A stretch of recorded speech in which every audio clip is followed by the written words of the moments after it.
Hi, it's Mike. And today, are we as vegans expecting too much from our diet?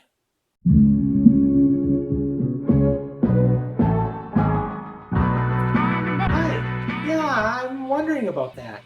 I've been watching, I've seen some comments online and I saw a video on Twit TV recently with This Week in Tech with Leo Laporte, and he had Xeni Jardin, or Xeni Jardin, something like that. Um, and she had a comment that kind of triggered some thoughts in my head. So let's take a look. On my phone. You don't want a leather phone?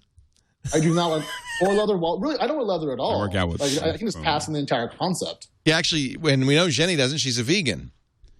I was a vegan, and then I was diagnosed with cancer, and then I thought, well, that didn't work out. Yeah, maybe I'll eat some more meat. All right. No, the truth is I still eat a very plant-centric diet, Yeah. but I wouldn't call myself a vegan. All right.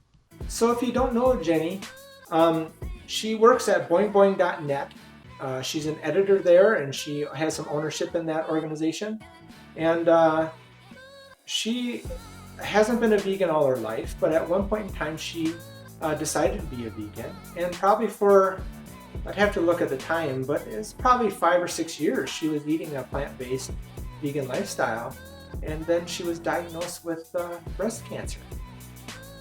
And, you know, that's a shock, I think, for her. And I'm wondering, are our expectations too high? As you saw in the clip, she's not saying she's vegan anymore because probably she is eating some animal-based products from time to time. She's not going into details, and I'm not really trying to push anything against her. I think that's a common problem that she maybe indicates in her comments. Maybe she doesn't really feel that. But certainly, health-based,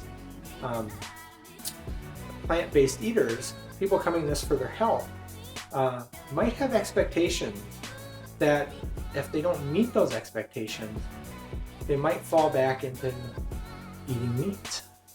And I guess what I'm thinking is that we need to make sure that these health-based vegans come here, see a message that you really need to consider compassion as part of your lifestyle change. It can't just be about better health, because there's no promises in becoming a vegan eater, right? Dr. Greger doesn't even really make promises. I mean, really the only thing that there's promises about, or at least some real science behind, is heart disease and reversing that. But cancer? Oh, come on now.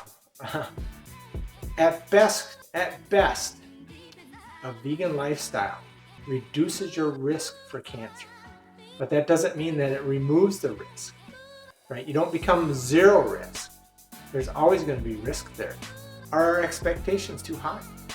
Well, I think the goal is to add compassion, right? Make sure that we understand we're doing vegan for health, but we're doing vegan for the animals as well. And we probably should have been doing vegan a long time ago for the animals, right? We're trying to reduce animal suffering. We're even trying to help the environment. And if we're only doing it for our health, then we don't want people to, when they get ill, to all of a sudden say, screw that vegan stuff.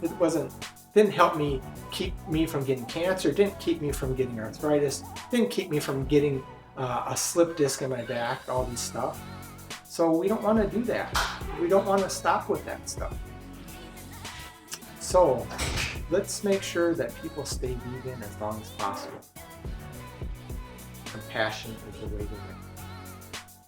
Let me know if you appreciate this message. Give me a thumbs up. If you didn't like it, thumbs down. And for sure, make sure if you want to catch my next messages, click on that subscribe button so you catch it next time. Really appreciate all the people watching this, and thank you so much. We'll see you next time. Bye.